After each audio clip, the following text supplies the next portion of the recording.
Elhamdülillah, salatu vesselamu ala Resulillah. Merimli Ibrahim'de Allah'ın atımından başlap Cenab-ı Hakk'a Peygamberimize salam salavatlar aytıp, özgöçe salam salavatı Peygamber sallallahu aleyhi ve sellem canına gelip buna meclisinin kaburundan aytıp atağız.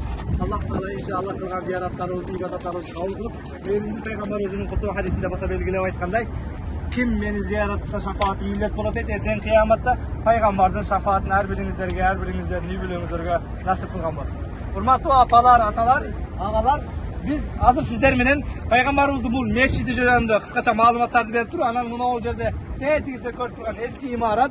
Бул имарат мына ошол бир маалымат боюнча Умар ибн Абдулазиздин доорунда, ал эми экинчи маалымат боюнча мына Усман империясынын доорунда курулган Ал-Масжидул Гамама деп аталат.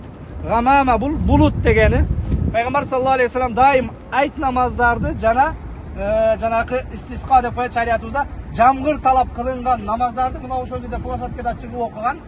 Анткени бүгүнкү күндө дагы истисқа жана кургакчылык болуп кеткенде аксакалдар кээде намаз окуган, дуа кылган чыгышат. Анда биздикилер мына ошол айылды шаарды таштап адырларга чыгып дуа кылышат.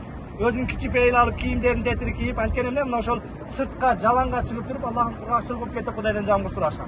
Пайгамбар саллаллаху алейхи ва саллем мечиттин жанында эле ушул нерсени кылган. Анткени Мадина шаары деп пайгамбарыбыздын мечитинин айланасы гана айтылган. Бул жерлердин баары сырт талаа болгондуктан мына ошол пайгамбар талаага чыгып мына ушул жерде дуа кылган. Бул мына ошол кийинчерээк тарых катары калсын деп туруп, анан пайгамбар ошол айт намаз жана истисқа жамгыр талап намазын окуган деп туруп, мына ошол булут мечити, жамгыр мечити деген мааниде Масжидул Гамама деген ат менен бул бүгүнкү күндө жанагы музей сыяктуу бизге тарых болсун деп туруп, мына ошол Усман империясынын ордуна салынып коюлган. Анын бул жагында бир кичинекей мечит турат. Бул Азирети Абу Бакыр доорунда, Абу Бакыр халифа болуп турган учурда ошол жерде айт намаздарды окугандыгы үчүн Абу Бакыр намаз окуган жерде ал өзүнчө орун болуп калып, ал эми мына жер ана ак мечит, бул Азирети Али атындагы мечит. Bunun da ошондой эле тарыхы бар. Мына ошол Азирети Али айт намаздарды жана ошо истисқа намаздарын ушул жерде окугандыгы үчүн. Анан мына имараттын нар жагында көрүнбөй калган, ортодо мына фундук гостиницалар тосуп калган Азирети Умар атындагы дагы мечит бар. Ал мына ошол Азирети Умар өзү халифа, падыша отурган учурунда намаз окуган площадка болуп, бүгүн ар биринин ордуна мына ошол эмне мечит салынып, ошол тарыхый бизге орун болуп калсын деген. Мына ошол эстеп калыңыздар, Гамама мечити бул. Мына ошол пайгамбарыбыз дайым айт намаз жана жанакындай жамгыр талап намаздарын окуган мечиттер. Бул Мадина шаарына келгенде биз негизинен мына ошол 4 ыйык жерди зиярат кылабыз. Бул салбетте мына пайгамбарыбыздын мечити, анан Масжидул Куба, Масжидул Кыблатайн бар. Анан мына ошол биз кече тарых катары Ухудду көрүп келдик. Ар биринин тарыхын өз алдынча аны айттык. Интернетте дагы бар, ар биринин өз алдынча токтолганбыз. Бүгүн мен токтолоюн дегеним мына ол биздин көрүнүп турган мээримдүү пайгамбар саллаллаху алейхи ва салламдын мечити жана үйү бүгүнкү күндө нурдуу, берекелүү денеси жаткан мына ошол мечит жөнүндө бир аз маалымат берейин деп атам. Мечит пайгамбар саллаллаху алейхи ва саллам алгачкы келип салган учурдагыдан баштап бүгүнкү күнгө чейин бир канча өзгөрүүлөргө дуушар болгон. Мына ошол биздин ажылар, умурачылар келгенде мына ошол кээ бир нерселерди мына маалымат катары билип койгон болсо мына ошол ашыктык кылбайт. Мечиттин астында бир канча дааратканалар, анан бир эки этаж парковкасы бар. Түшүнүңүздөрбү? Мечиттин астында эки этаж парковка бар. Мына ошол эки этаж парковкада 4300дөй машина батат. Мечиттин астындагы парковкага 4300дөй пайгамбар неме батат. Мечит эң биринчи пайгамбар саллаллаху алейхи ва саллям салган учурда 1000 чарчы метр болгон. 1000 квадрат метр болуп 1700 адам батат эле. Бул ошо бүгүн пайгамбарыбыздын кабыры болуп жана биз салам айтып аткан гана жер. 1000 квадрат метр болуп 1700 адам батат эле. Азирети Умар кеңейтип 3600 метр квадрат чарчы метр кылгандагы ал учурда 6000 адам батып калган. Эми мына биз көрүп турган зонтиктер булар акыркы жылдары салынган. Булардын так санын билбейт экен, бирок мына ушул зонтиктерди карап, атайын зонтикти караган өзүнчө не дейбиз, идара, министрлик бар. 160 адам ушул зонтикти карашты. Мына зонтик жука көрүнгөн менен үстүнө чыгып баскан болсаң 6-7 адамды басып жүрсөк көтөрүп берет экен. Муну мына ошол атайын чыгып, жууп, тазалап, ушинтип карап турушат.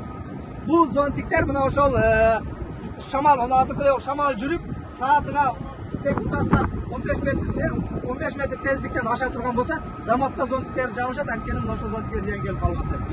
Бул мына ошол бизге жанакы күндүн ысыгын тосуп берүү үчүн, анан кээде жамгырдан тосуу үчүн мечитти кеңейтүү максатында курулган өзүнчө бир укмуш, мына ошондой бир өзгөчө проект.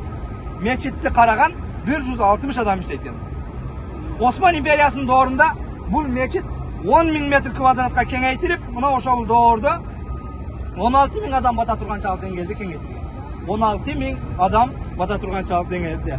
Анан мен силерге кечээ бир көк куполаны көрсөттүм, жашыл. Бул пайгамбарыбыздын кабырынын үстүндөгү купола дедик. Бул илгери мына ошол Осман империясына чейин жанагы күмүш цвет болгон. Осман империясынын доорунда бүгүнкүдөй көк жашыл цветке эмне боётулган. Мечитте 80 эшик бар. Мына пайгамбарыбыздын мечит айланасында 80 эшик бар. Мына ошол 80 эшиктин салмагы, ар биринин салмагы 2,5 тонна. Кичинекей бармак менен түрсөңүз ачылат, бирок ошончолук механизациясы жакшы иштелген. Бийиктиги 6 метр, туурасынан 3 метр ар бир эшиктин эмеси, көлөмү. Бийиктиги 6 метр, биягынан 3 метр, мына ошол эшиктин салмагы ар бири 2,5 тоннадан турат. Эшиктерди караган өзүнчө министрлик идара бар. Эшиктерди карап 360 адам эмгектенет жыл бою. Только эшиктер менен займаштанат. Өзү иштебей турган эшиктер, Просто ошону арчып, тазалап, кээде жаап ачып, бирок эшиктер 24 саат жабылбайт. Мына ошол эшиктердин атайын караган мына ошондой 360 адам иштейт. Мечитте атайын жанакы бизде барганда бүгүн кээде кафелерде, башка жерлерде, жана супермаркеттерде детский площадкалар куруп коюлат да, балдар ойнойт турат. Мечитте атайын ошондой детский площадка бар. Ал детский площадка мына карап 7 эркек, 8 аял иштейт. Ал детский площадканын максаты жоголгон балдарды таап, апарып ошол жерде ойнотуп, анан ошол жерде иштеген кызматкерлер сүрөткө тартат дагы бардык эшиктеги охраналарга баягы баланын сүрөтүн жөнөтөт. Издеп жүргөн өткөн ата-энелерге бала жоготпадыңбы деп туруп, жарым саатка жетпеген аралыкта ар бир ата-энеге баласын таап берет. Ал детский площадканын максаты ата-энеси келгенге чейин жана балдарды алаксытып, ыйлабастан бир ойноп, алаксытып туруу максатында салынган мына ошондой атайын детский площадка дагы бар. Ал жерде 7 эркек, 8 аял иштейт. Барган баланы сүрөткө тартып туруп, мына ошол заматта ошол охраналарга, эшик карагандарга жөнөтөт, мабуптарга. Алар ошол өткөн ата-энеге көрсөтүп отуруп, заматта баласын табып берүү мүмкүнчүлүгү бар. Мындан тышкары 2 этаж парковка бар астында. 1 этаж, анан ылдый дагы 1 этаж. Ошол 2 этаж парковкада 4300 машина батат. 4300 машина батат. Ар бир машинага 4 адам келе турган болсо, 20.000 адамды ошол парковкада эмне батыра турган, машинасын кое турган орундук бар. Өзгөчөлүгү мына ошол парковканын акысы саатына 1 реал, бул кыргыз сом менен 22 сом, 23 сом керек. Өзгөчөлүгү мына ушундай бир центр, борбор, эң ислам тарыхындагы пайгамбар саллаллаху алейхи ва саллям айткан 3 мечитке гана саякат кылса болот дейт. 3 мечитти гана зиярат кылганга болот дейт. Мына ошол 3 мечиттин бири болгон, эң ыйыгы болгон Мадина мечитине мына ошол канчалаган адамдар келет, бирок ошонун бардыгын Кудайым буйрса астында мына ошол парковкага машиналары бардыгы батат. Бир канчалаган дааратканалар дагы мына ошол көзүңүздөр түшүп көрдүңүздөр, ал дагы мына ошол подвалда. Анан мына ошол адашпасам бир 6 астында жанакындай пешоход жүрө турган, адамдар жөө баса турган туннелдер бар. Бул мына жер бетинен басканга караганда астынан баскан аябай эмне бат болгондуктан мына ошондой жер асты туннелдер дагы бар. Үстүнөн 10 мүнөттө баса турган, о бетин 10 мүнөттө өтө турган болсоңуз, бул неме менен астындагы жанагы жөө жүргүнчүлөр жүрө турган, метро сыяктуу подземка менен 2 мүнөт, 3 мүнөттө чыкканга мүмкүнчүлүгү бар. Эми асты өзүнчө шаар. Москвада жана метро сыяктуу мечиттин асты дагы өзүнчө бир шаар. Бул мечит мечиттин астында өзгөчөлүгү дагы мына ошол жанакы 4 замзам камдай турган жанакындай кампа бар.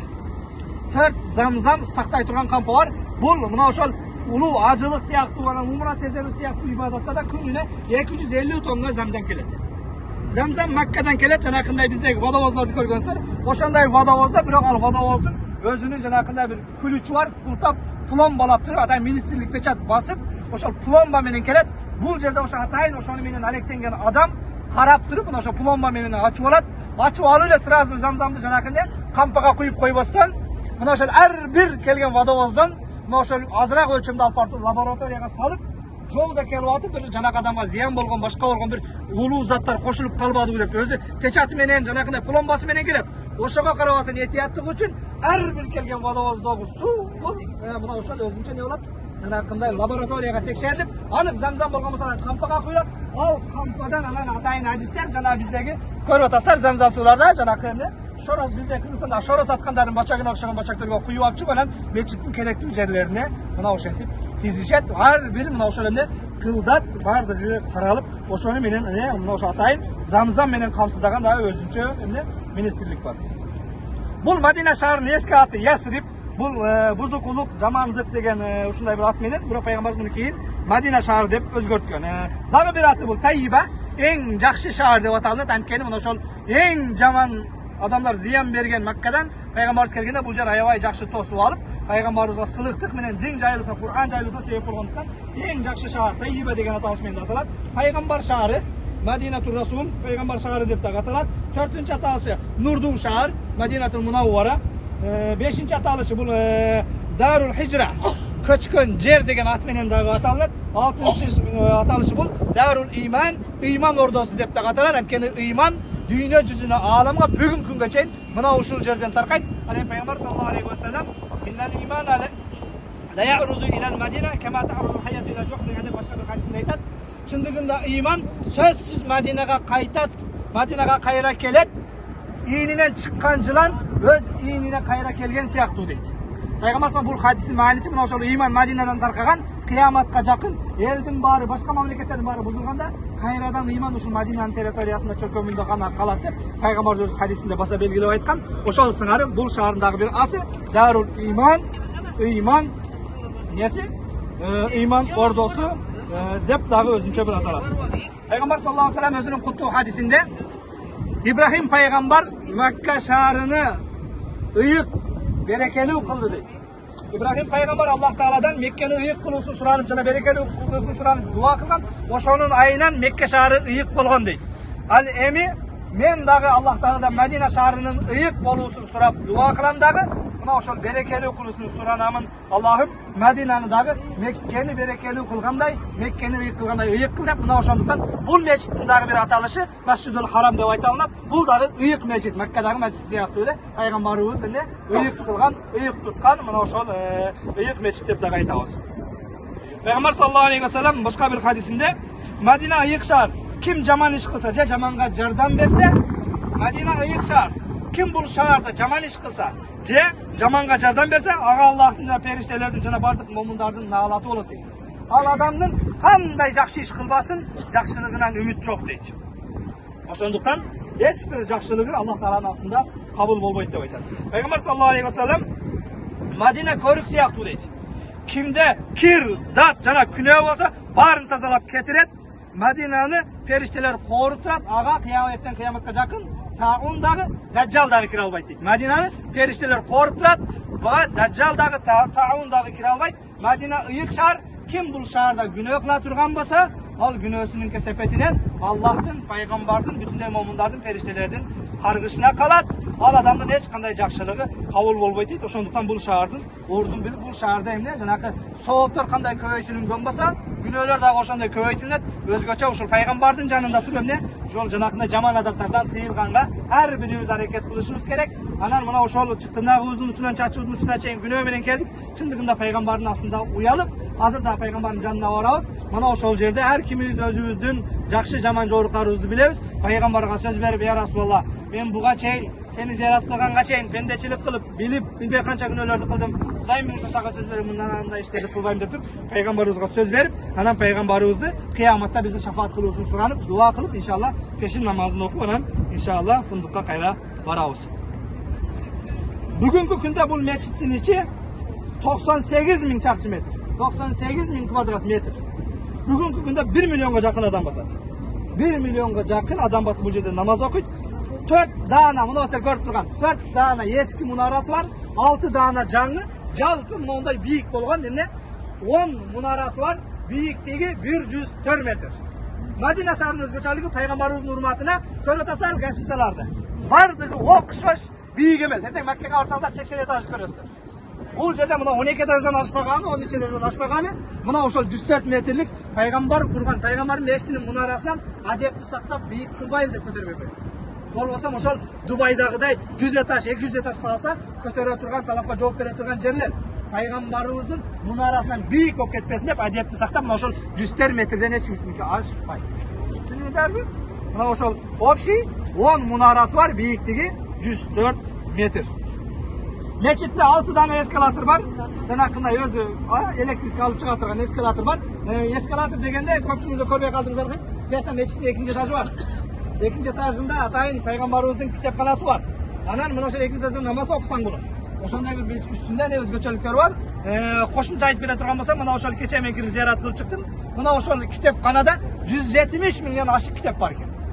170 миңден ашык китеп бар. Ал китептер ошол араб тилинде, анан бир канча тилдерде өзгөчөлөнгөн китептер дагы бар. Басымдуу бөлүгү Кур'ан жана Кур'ан тафсири, Кур'ан илми, тажвид илми боюнча, анан 4 мазхаб боюнча араб тарыхы, ислам тарыхы, Африка тарыхы деп ошол жалпы исламга байланышы бар.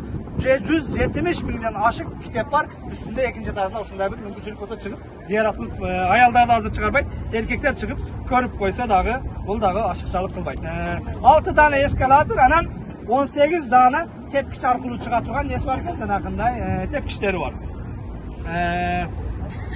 Мечиттин ичинде заманбап жанакындай кондиционерлер орнотулган. Булар 7 километр алыстыктан жанакындай муздатып, шамалдап турат. Ошоның үчүн мечиттин ичине кирсеңиздер салкын, муздап кетесиз, кайра үшүп кетесиң. Ысырды ысык болгондо мечиттин ичине кирсең, холодильникке киргендей болосуң. Мына ошол эмне, ошондой жанакындай нелер, кондиционерлер иштеп муздатып тургандыгы үчүн. Мечиттин ичинде 3 адамдын кабыры бар. Бул Азирет пайгамбарыбыздыкы, Абу Бакырдыкы, анан Азирети Умардыкы. Азирети Умардын кабыры бар. Ошолорго салам берип атабыз, аны өзүңүздөр жакшы билесиздер. Мына ушинтип пайгамбар саллаллаху алейхи ва саллям мечит тууралуу кыскача маалымат ушундай. Замзам суусу Маккадан алынып келинет. Астында 2 этаж парковкасы бар, дааратканасы бар, үстүндө экинчи этажда намаз окуп турганы бар, китепканасы бар. Мына ондай зонтиктер менен кеңейтилип, бүгүнкү күндө жалпы аянты 1000 квадрат метр, 1 миллионго жакын адам бир учурда намаз окуса бата турганчалык неси, территориясы бар. Мына ошондой пайгамбар саллаллаху алейхи ва саллям мечити жөнүндө кыскача маалымат сиздерге ушундай. Жараткан Аллах Таала ушул пайгамбарыбызга болгон зыяратыбызды кабыл кылсын.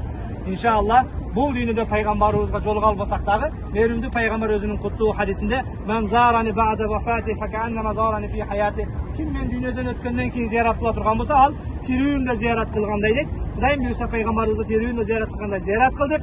Пайгамбар саллаллаху алейхи ва саллям кыяматта иншалла баарыңыздарды шафаат кылып, бул жерде кандай чогуу турган болсо, пайгамбар мечитинде пайгамбардын кабыры менен эртең кыяматта пайгамбар саллаллаху алейхи ва салламдын өзү менен бейиште бирге болгондо Аллах Таала баарыңыздарга насип кылсын. Анан мечиттин сол тарабында Бакый көрүстөнү бар, Жаннатул Бакый. Ал жерде 10 миңден ашык сахабанын кабыры. Ана пайгамбарыбыздын Хадиче энебизден башка бардык аялдарынын кабыры ошол жерде.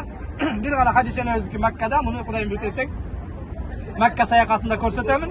Анан ошол Кудайдын кудурети, ошол пайгамбар доорунан баштап бүгүнкү күнгө чейин канча ажылар келеби, бизге окшогон коноктор, зыяратчылар келеби, кайтыш болуп кала турган болсо, ошол жерге коюлуп, мына ошол бир жактан сүрүп, чогултуруп, кайра коюлуп, ушинтип келе берет. Ушундай бир берекелүү, бейиш жыттанган, бейиш ордосу болгон жерде турабыз. Өзгөчө пайгамбар саллаллаху алейхи ва саллям "Ма байна байти ва минбари Равдатун мин риядил жанна", менин үйүм менен минбарымдын ортосу бул бейиштин бир бөлүгүнөн болгон бир бейиш бөлөкчө дейт. Эркектер кирип көрүп чыктык.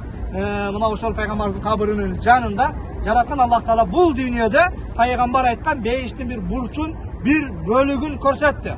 Кыяматта дагы ушул бейиштин эле бир бөлүгү болот дейт. Бул дүйнөдө бейиштин бир бурчун көрүүгө Аллах Таала мүмкүнчүлүк берди. Үмүт кылабыз, дуа кылабыз. Жараткан Аллах Таала эртең кыяматта жалпы бейиштен эч кимибизди кур калтырбай, бейишти кылган болсун. Пайгамбарга болгон зыяратыңызды Аллахым кабыл кылсын. Ассаламу алейкум ва рахматуллахи ва баракатух. Алла разы болсун.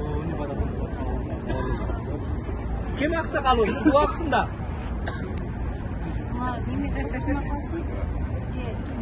Erkekler de. Aşağı kişi dua kılınız. Amin. Amin. Cakılarınız. Yaratkan Allah Taala şu acı başımız şu karvete tenkpeyin etmez dövlet versin. Şu bizde jakşı kılıp şu yerden ziyaratımızды ötkörüp videomuzga esenaman baraylı. Bu baladagı şu gelecekte şu Kırgızstandın en aldыңкы алымдарынан болушун тилейбиз. Алла Таала ушуга ушундай насип кылган болсун. Бала чакасы менен өнүп өсө берсин. Мунун аркасынан көптөгөн миңдеген жарандарыбыз ушул мусулман диндерин макам кылып, жакшы uşaklarga gelip özlerinin ziyaretin, acılığın şu balanın arkasından ötkörüp жүргөнгө Allah Taala nasip kılsın mıkan sana. Demi kalganlarımızga dagı Allah Taala kılgan ziyaretlerimizni kabul kılgan bolsun. Şu esen aman үйгө barıp bizge okşogon delemdegenlerge dagı Allah Taala nasip kılıp buyursun. Baldarыбыз баарыбыз тынч болойлу, элибиz, журтубуз, өлкөбүз тынч болойлу. Esen aman жетип алайлы. Allah razı olsun.